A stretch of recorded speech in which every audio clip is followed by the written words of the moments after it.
Kita buka firman Tuhan kita dalam Injil Matius. Matius pasal yang ke-1 ayat 18 sampai yang ke-25 sebagai dasar diskusi kita, dasar kita belajar akan tema ini ya. Matius 1 ayat 18 sampai 25. Saya bacakan untuk Bapak Ibu sekalian. Kelahiran Yesus Kristus adalah seperti berikut. Pada waktu Maria ibunya bertunangan dengan Yusuf, ternyata ia mengandung dari Roh Kudus. Sebelum mereka hidup sebagai suami istri, karena Yusuf suaminya seorang yang tulus hati dan tidak mau mencemarkan nama istrinya di muka umum. Ia bermaksud menceraikannya dengan diam-diam. Tetapi ketika ia mempertimbangkan maksud itu, malaikat Tuhan nampak kepadanya dalam mimpi dan berkata, "Yusuf, anak Daud, janganlah engkau takut mengambil Maria sebagai istrimu, sebab anak yang di dalam kandungannya adalah dari Roh Kudus. Ia akan melahirkan anak laki-laki dan engkau akan menamakan dia Yesus, karena dialah yang akan menyelamatkan umatnya dari dosa mereka." Hal itu terjadi supaya genaplah yang difirmankan Tuhan oleh Nabi. Sesungguhnya anak darah itu akan mengandung dan melahirkan seorang anak laki-laki, dan mereka akan namakan dia Immanuel, yang berarti Allah menyertai kita. Sesudah bangun dari tidurnya, Yusuf berbuat seperti yang diperintahkan malaikat Tuhan itu kepadanya. Ia mengambil Maria sebagai istrinya, tetapi tidak bersetubuh dengan dia sampai ia melahirkan anaknya laki-laki, dan Yusuf menamakan dia Yesus. Saya ajak saudara juga buka kitab Keluaran ya. Keluaran pasal yang kedua, ayat yang ke-1. Keluaran pasal 2 ayat yang ke-1. Seorang laki-laki dari keluarga Lewi kawin dengan seorang perempuan Lewi, lalu mengandunglah ia dan melahirkan seorang anak laki-laki. Ketika dilihatnya bahwa anak itu cantik, disembunyikannya 3 bulan lamanya. Demikian pembacaan firman Tuhan. Bapak Ibu sekalian, dua bacaan yang berbeda. Satu menceritakan riwayat kelahiran Yesus, satu menceritakan riwayat kelahiran Musa. Tapi dua cerita ini sebenarnya berbicara tentang keluarga. Musa dipimpin oleh Tuhan untuk menjadi pemimpin bagi bangsa Israel melalui sebuah keluarga. Yesus dipakai oleh Tuhan Allah yang dimana untuk menyelamatkan umat manusia melalui keluarga. Jadi kita bisa simpulkan di sini bahwa ada banyak perkara yang besar di dunia ini melalui suatu keluarga. Allah yang maha besar, Allah yang maha dahsyat pun tetap memakai keluarga. Bahkan di awal penciptaan, institusi pernikahan pertama di mana? Taman Eden. Ya, dan di situ Tuhan mengatakan, "Kelolalah bumi." Ya, kelolalah bumi. Artinya apa? Tuhan melalui satu keluarga untuk mengurus bumi ini. Jadi disimpulkan dengan tema kita hari ini. Pertama, keluarga itu penting. Apa maksudnya penting? Saudara, pernah nggak kehilangan suatu benda, 2 atau 3? Tetapi ada satu benda yang bukan kehilangan lah, katakanlah ketinggalan. Ya, tetapi kita sudah keringetan bukan main. Kita hebohnya bukan main. Sudah sampai di perjalanan cukup jauh, kita kembali lagi ke rumah karena benda itu. Kenapa? Karena itu penting. Tetapi itu benda mati, saudara. Tapi kita sampai tergopoh-gopoh, sampai kita keluar energi, sampai kita ngebut balik ke rumah lagi, hanya sebuah benda itu. Apapun benda itu, tapi itu penting sekali. Nah saudara, bagaimana mengurus dunia ini, bagaimana mengurus alam semesta ini? Lebih penting dari satu benda itu. Tapi uniknya Tuhan gak sendirian. Tuhan memakai sebuah keluarga dari Taman Eden, peristiwa Musa sampai ke Yesus. Berarti tidak ada satu konsep yang mengatakan keluarga itu enggak penting. Nah, ada satu oknum yang tidak menganggap penting dan bahkan merusak, yaitu siapa? Si iblis itu sendiri. Nah, dalam bagian firman Tuhan dikatakan, di Perjanjian Lama dikatakan bahwa si ular itu menggigit tumit daripada si wanita itu. Menggambarkan peristiwa bagaimana ketika Tuhan itu dilahirkan, ada hal-hal yang dihalang-halangi, yang ditiadakan, dihancurkan supaya tidak terjadi peristiwa keselamatan itu. Sehingga rencana Allah menjadi batal. Siapakah itu yang merusak? Si iblis. Jemaat dikasih Tuhan Yesus Kristus, kalau keluarga itu penting, maka mau nggak mau kita harus memikirkannya, mengkreasikannya, memanagenya, membangunnya.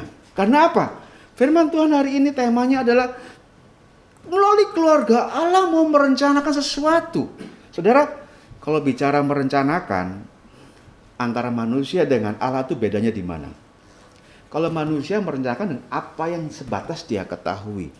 Tetapi kalau Tuhan merencanakan berdasarkan kemahatauan. Dan ketika peristiwa dalam Injil Matius pasal 1, itu kapan kejadian itu dibuat? Sebelum dunia dijadikan.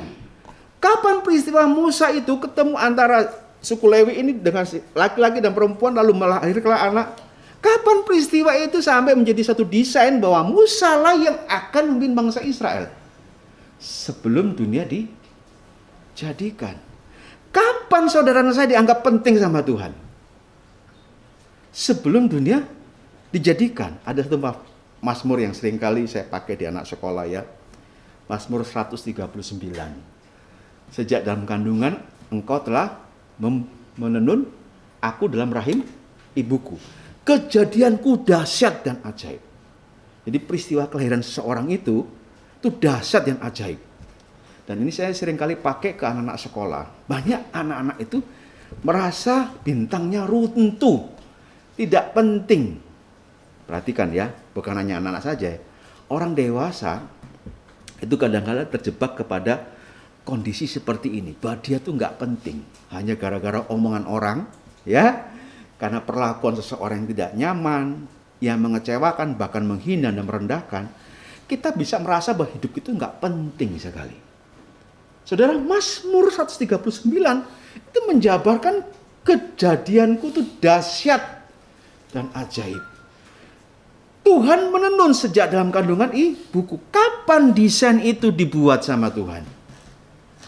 Sejak sebelum dunia dijadikan. Jadi kepentingan apapun latar belakang saudara, keluarga saudara ya, memang ada yang latar belakang keluarga itu yang notabene tidak harmonis, ya, tidak bahagia. Ada yang merasa keluarga itu dia justru benci dengan keluarganya. Saudara, apapun latar belakangnya saya nggak tahu kan, ya. Tetapi saya mau kasih tahu, tidak ada yang tidak penting dalam hidup saudara saya, baik dalam komunitas, dalam keluarga maupun pribadi, karena firman yang mengatakan seperti itu.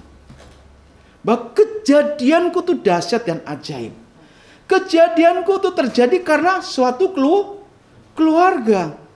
Sebrengsek-brengseknya bapak ibu kita, ya, kita dilahirkan seperti itu. Pada dasarnya Tuhan itu sangat menganggap penting kita. Tapi kenapa ada keluarga seperti itu? Itu tadi, si jahat tidak pernah mengizinkan satu keluarga itu utuh. Saudara, pelajaran pertama yang perlu kita ketahui dari karya Allah melalui keluarga yang penting sekali, yang terpenting yaitu apa? Keluarga itu penting. Orang Jawa mengatakan harus diopeni. Diopeni nggak harus bicara soal harta, tapi harus saling memperhatikan. Dalam arti di sini adalah kalau keluarga itu Kristen dan percaya Tuhan, peduli dengan keluarga lainnya. Allah punya rencana dalam diri orang percaya adalah apa? Supaya keluarga-keluarga itu diselamatkan. Tapi dimulai dari keluarga kita dahulu. Pak, saya masih nggak damai dengan papa saya. Saya nggak damai dengan ibu saya. Saudara, tidak ada yang sempurna ya. Tetapi kalau papa kita, mama kita seperti itu, stop. Sampai di mereka saja. Kita bangun keluarga yang baik, yang sesuai dengan firman Tuhan. Karena ini poinnya. Karya Allah melalui keluarga. Saudara, ajaib sekali ya. Dunia yang maha besar ini, maha dahsyat ini. Tuhan mulai satu kelompok kecil, yaitu suami dan istri dulu. Lalu dia punya keturunan. Apa materi yang kita berikan kepada anak-anak?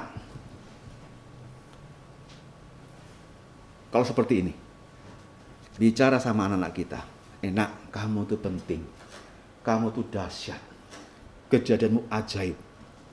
Secara ilmu pengetahuan yang benar ya, ya kan, ada ratusan ribu sel telur yang jadi cuma satu sel telur satu anak. Wah, itu kalau difilmkan ratusan ribu rebutan gitu, jadi satu. Kalau saya, anak saya jadi dua. Karena kembar ya, 2 sel telur, anak yang kedua. Yang ratusan ribunya itu tersingkirkan, satu. Itu ajaib sekali. Jadi kalau ada sampai saat ini ada anak-anak yang tidak merasa hidupnya berharga, dan latar belakang keluarga yang tidak nyaman, yang tidak idealis, stop. Tuhan itu menganggap kamu dahsyat loh, ajaib. Bangun keluarga itu seperti ini. Memang ada saatnya, saat tertentu kita dalam keadaan jatuh, ya, titik terendah. Tetapi ada satu titik yang tidak boleh kita lewatkan, yaitu apa? Titik apa? Bahwa Tuhan itu menganggap kita penting, berharga, mulia. Jadi kalau kita nih ketemu orang keluarga yang sudah nggak nyaman tuh, ya, nunduk, lesu gitu ya, stoplah. Tuhan itu memakai kita. Tuhan itu melalui kita juga untuk menyatakan rencananya. Cuma memang benar, ada poin-poin tertentu yang dimana itu nggak tercapai. Tapi ingat, itu adalah si jahat yang tidak inginkan kita melihat bahwa kita mulia dan berharga. Bahwa Allah memakai kita dalam karya yang mulia melalui kita. Kita seringkali dibutakan hal itu karena apa? Hal-hal yang buruk yang kita lihat yang lalu, atau kekurangan kita, kelemahan kita. Saudara, tidak ada orang yang sempurna. Saudara, saya lupa namanya ya, satu motivator itu yang tidak punya tangan dan kaki itu ya. Dia pernah datang ke Indonesia juga. Siapa namanya ya? Hah? Ya, mungkin saya nggak terlalu menguasai namanya ya. Dan dia sudah bisa mendaki gunung tertinggi di dunia. Dia bisa berenang dan sudah berkeluarga. Tidak ada yang menghalangi cacat dalam hidup dia. Tidak ada yang bisa menghalangi cacat dalam hidup dia untuk berkarya, menjadi berkat. Tidak ada yang menghalangi Bapak Ibu untuk meneruskan karya Allah melalui diri Bapak Ibu dalam satu keluarga. Apapun latar belakangmu, apapun keluarga kamu yang lalu. Kalau yang lalu seperti itu, stop sampai di kita. Ini saya sering cerita kepada teman-teman saya, kepada anak-anak sekolah. Stop sampai di kamu. Kamu harus maju. Keluarga kamu masuk penjara, keluar penjara papa kamu. Anak itu kalau ke sekolah, nilainya jelek itu cubit dari sekolah sampai ke rumah itu. Perempuan. Dicubitin terus sama bapaknya. Bapaknya masuk penjara narkoba ya. Ngomongnya juga au gagu gitu kan, karena ada sumbing di sini ya. Dia masuk sekolah lain ditolak karena direndahkan begitu ya. Sampai di sekolah kami kita welcome, dan dia seorang animator yang handal, suka menggambar. Saya kalau ngajar dia itu ya, apa ya, ngomong apa? Teman yang penerjemah gitu ya. Teman sebelahnya itu penerjemah. Saking dekatnya tuh teman sampai mengerti bahasa dia. Saya sampai perlu waktu untuk mengerti anak ini ya. Saudara, suatu ketika dia lulus dan dia masuk ke sekolah Kristen juga, terus dia lanjutkan sampai SMA. Saudara, dia bertumbuh karena dia sudah melihat bahwa Allah itu mempunyai kepentingan dalam diri dia. Allah itu sangat menghargai dia. Maka tidak ada alasan di dalam keterbatasannya untuk berkarya. Itu yang pertama. Pelajaran yang kedua apa? Bicara tentang Matius pasal pertama, yaitu bicara tentang kepedulian. Saudara, kondisi dunia yang semakin hari semakin jahat dan tidak tertangani apapun. Di Alkitab kita nih, LAI ini ya, kan ada satu lembar itu dikosongin gitu ya. Ini kelebihan kertas gitu ya. Antara perjanjian lama perjanjian baru. Itu kok kenapa LAI kasih lagi sudah perjanjian baru, kenapa dilembarkan ini kok ada satu kertas. Kertas Alkitab ini mahal, saudara. Mahal sekali. Karena ini adalah jenis kertas yang seratnya tinggi, serat panjang. Buktinya apa mahal? Dengan kertas yang tipis ini, ketika tulisan dicetak, dia masih bisa membaca halaman berikutnya. Jadi kertas ini mahal. Ini ada orang yang subsidi untuk bisa dapatkan Alkitab tangan Bapak Ibu. Karena ini nggak sesuai dengan harga bahan bakunya. Saya sedikit mempelajari tentang kertas ya. Satu ketika saya pergi ke Bandung tentang uji kertas. Karena kami juga sedang membuat bahan kertas dari jerami padi. Ya, jerami padi itu kan dibuang sana sini ya. Lalu saya dengan teman saya mau coba buat kertas dari jerami padi. Lalu kami setelah buat kita bawa ke balai besar kertas di Bandung. Cahaya dikasih tahu sama Ibu Lina, ceritain, Pak, ini ya Pak, kertas itu begini. Terus kertas Alkitab nih Pak, sebenarnya ini mahal Pak nih Pak, gitu ya. Ini kenapa nih buat sendiri? Ini kalau di tangan Bapak kan cuma satu lembar. Kalau jutaan Alkitab yang dibuat kan jutaan lembar. Biayanya besar sekali. Ada satu cerita antara perjanjian lama dan perjanjian baru. Allah tidak berfirman. Tuhan nggak ngomong, nggak ada nabi-nabi, nggak ada pekabar Injil. Stop. Apa yang terjadi, saudara? Manusia lebih jahat daripada peristiwa Sodom dan Gomora, lebih jahat pada peristiwa sebelum Nuh. Jahatnya bukan main, kan tidak ada nabi, tidak pemberita. Itu namanya abad kegelapan. Saudara, ketika hal itu terjadi, Allah sangat peduli. Dan ini direncanakan sebelumnya, bukan pada saat ketemu Yusuf dan Maria. Bukan, jauh-jauh hari. Allah betapa pedulinya. Dia datang ke dunia menyelamatkan manusia. Bahasa sederhananya begini, Allah mau repot. Kalau tidak ada yang Allah mau repot sama kita, cari kita, nggak bakal kita seperti ini. Banyak sekali orang percaya ya, tidak mau repot. Teknologi membuat repot menjadi sederhana. Saking pengaruh seperti itu, sehingga peduli mau repot sudah luntur. Anak sekolah, keluarga sudah tidak bisa merespon peduli Allah, mau repot Allah kepada kita. Tapi dia tidak bisa mau repot dengan orang lain, dengan keluarga sendiri. Coba perhatikan, di sini ada yang punya orang tua yang sudah popo, kungkung gitu, atau orang tua yang sudah tua sekali itu. Ada nggak di sini? Umurnya 80. Saya punya orang tua, mertua 86. Orang tua kalau masih muda nggak apa-apa. Kalau udah tua, dia pegang ujung kaki, nggak bisa. Akhirnya apa? Kukunya cantengan, nggak ada yang gunting. Karena tinggal dengan kakak ipar saya, ini harus diperhatikan. Cantengan, nggak bisa gunting kuku. Itu nggak penting.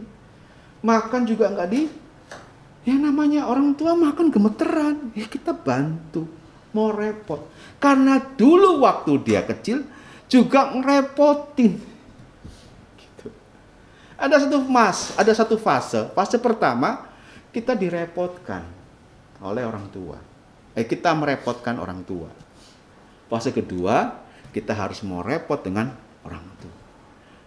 Konsep mau repot, mau peduli, sekarang sudah tidak terlalu tampak. Apalagi kalau udah mulai padat ya, anak udah gede-gede, satu rumah gitu, kayak kos-kosan, nggak pernah nyapa, pulang kerja masuk ke kamar, begitu.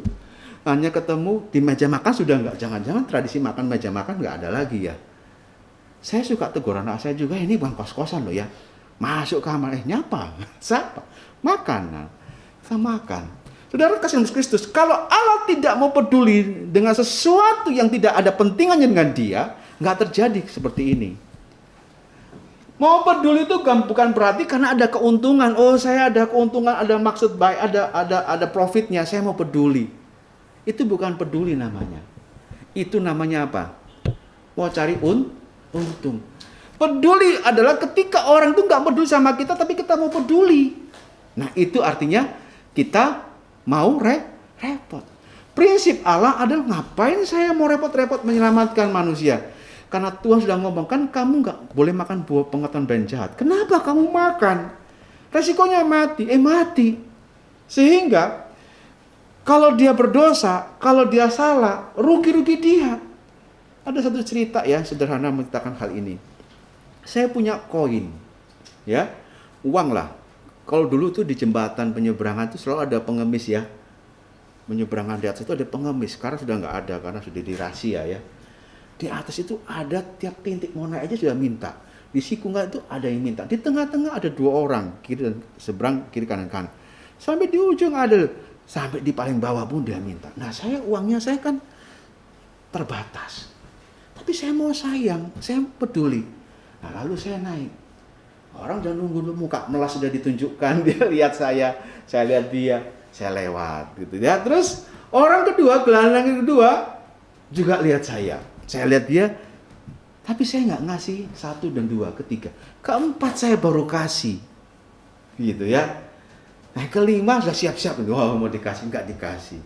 Yang keenam saya nggak kasih, saya turun sampai di seberang sana.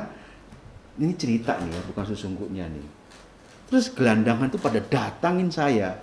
Pak, kenapa dia dikasih? Kenapa saya nggak dikasih? Kan sama-sama kita gelandangan. Terus yang terima uang itu, Pak, iya, kenapa saya dikasih ya? Itu kan teman saya ada yang lebih besar daripada saya. Pantas nggak gelandangan bilang begitu? Nggak pantas. Itu hak saya mau ngasih. Itu uang-uang saya. Dan bukan berarti kamu kalau saya kasih, kamu lebih baik daripada yang lainnya.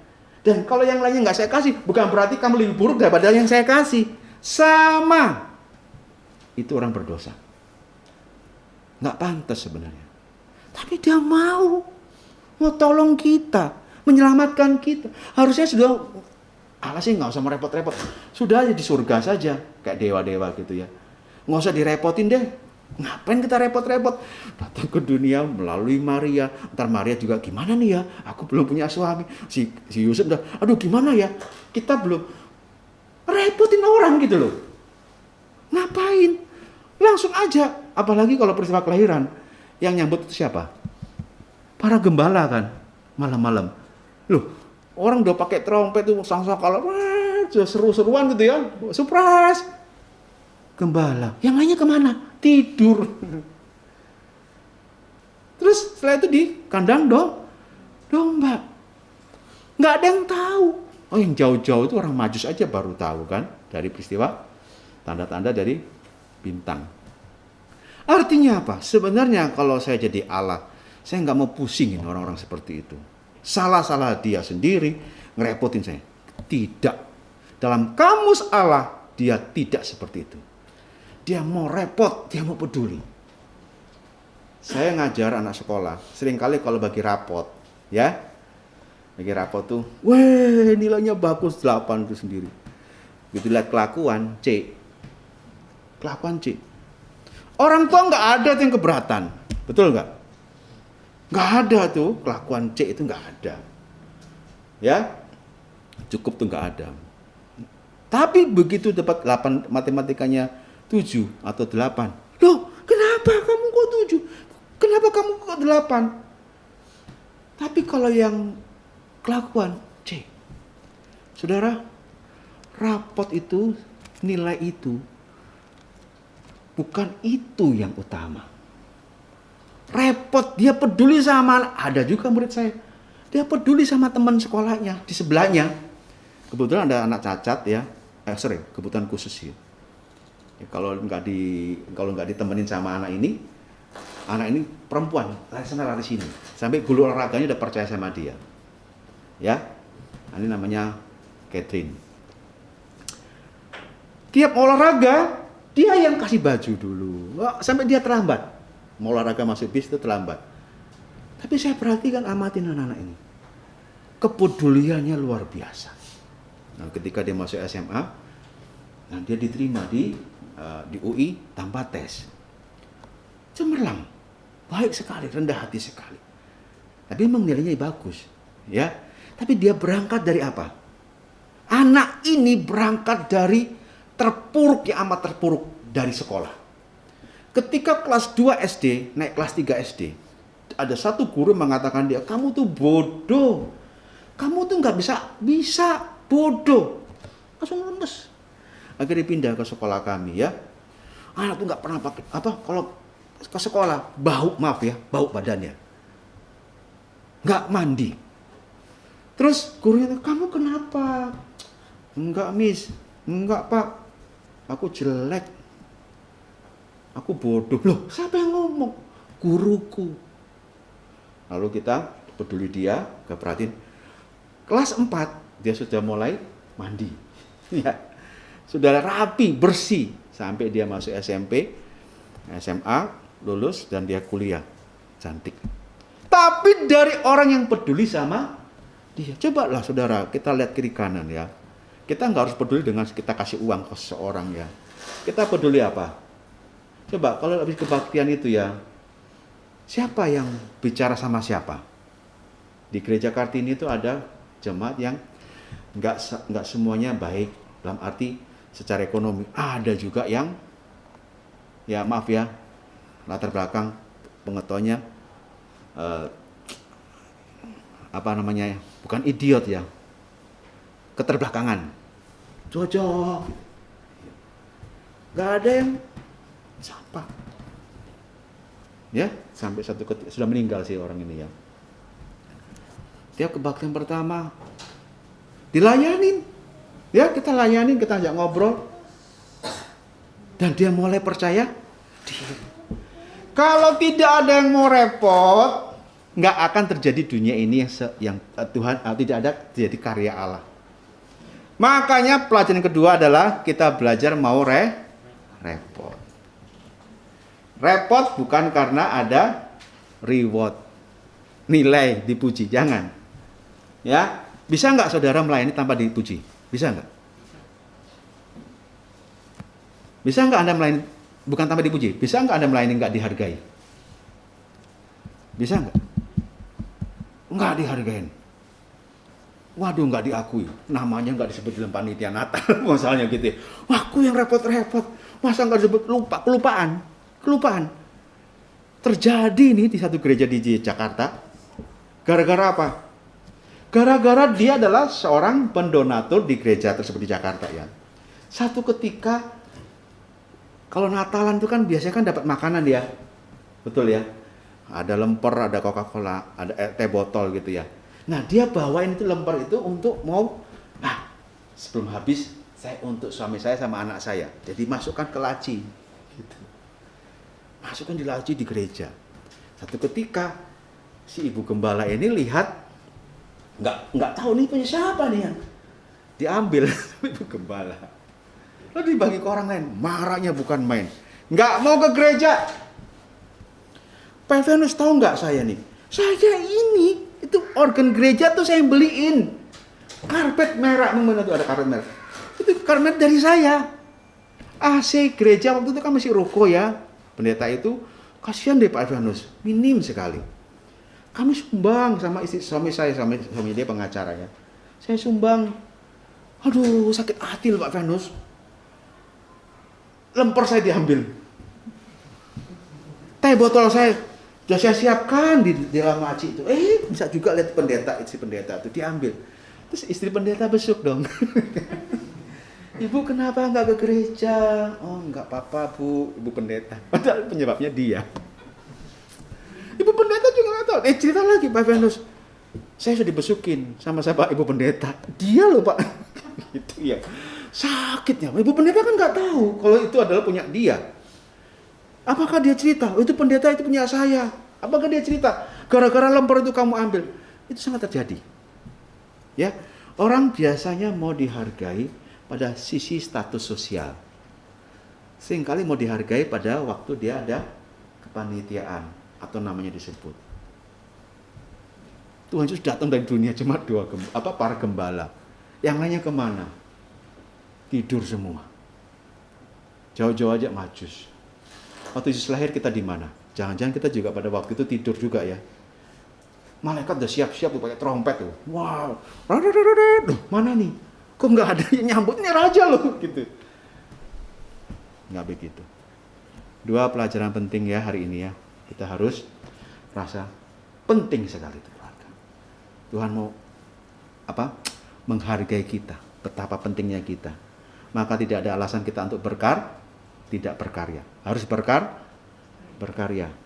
Baik dalam pelayanan maupun dalam pekerjaan. Ibu rumah tangga tidak ada alasan untuk siap berkarya begitu Tuhan.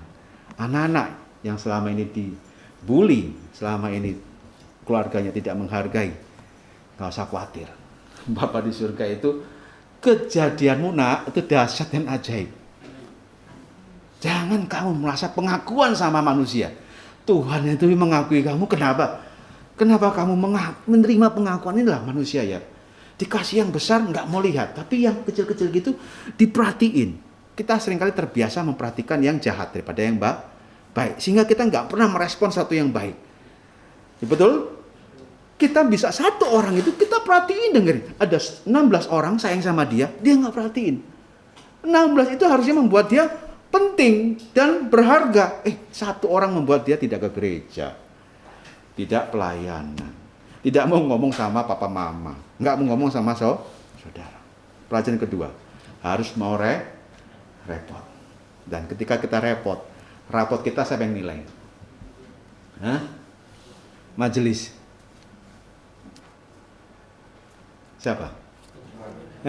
Rapot kita yang nulis. Enak Tuhan yang nilai lah daripada manusia lah. Hari ini dia nilai, besok dia jatuhin. Dengan mulut yang sama dia puji, dengan mulut yang sama dia kutuk kita kan begitu kan. Akhirnya kita kan jatuh bangun. Waduh, stres, buang energi, capek tuh mikirin begituan. Udah lainnya yang penting Bapak di surga lihat kita. Lihat apa yang kita lakukan, report dari Tuhan. Ya syukur-syukur dari manusia ya. Tapi number 1 dari siapa di sini nggak penting lagi? Nggak ada. Semua penting. Siapa di sini yang mau repot? Tuhan sudah mau repot untuk kita. Kita harus amin. Kita berdoa. Syukur Tuhan untuk pagi hari ini betapa Engkau mengasihi kami dengan karyamu ke dunia ini. Tetapi ada satu cerita yang menarik di dalam peristiwa itu adalah Tuhan memakai keluarga untuk menyatakan karyanya. Sebenarnya Tuhan bisa melakukan karena Engkau lah Maha Kuasa. Tetapi Tuhan mau pakai keluarga. Berarti ada satu alasan penting di dalamnya.